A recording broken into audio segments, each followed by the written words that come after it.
né? Olha! Um ano, né? Bora lá, Matheus. Essa hora ele tá comendo um prato de comida.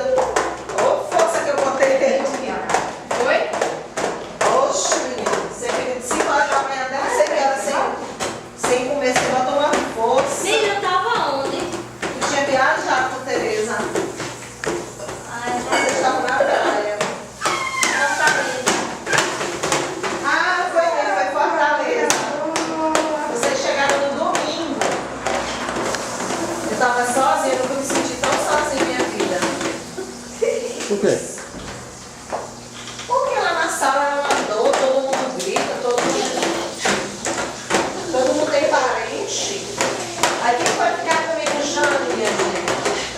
Mas a Jane falou francês, cantou, contou pra todo hospital, essa fotografia de senegalês. Falou francês com todo o hospital. Mas ela é uma boa companhia pra doente. Ela é. Mas ela... Tira muito onda. Ela leva o pastor de qualquer doente. ela é boazinha, bichinha. Quando diz que quer, precisa dela pra hospital. Ela tem Fortaleza. Mentira, disse que foi embora, né? Tomara que Deus abençoe o tempo dela lá com Josi. Josi mora lá? Mas eu creio porque a mãe dela, oh meu Deus do céu, ela tem uma família tão desestruturada mesmo. Disse que a melhor da câncer. É,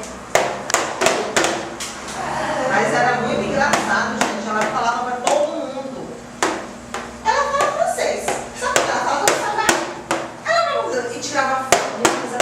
De madrugada, imagine Jane cantando de madrugada, cantando em francês.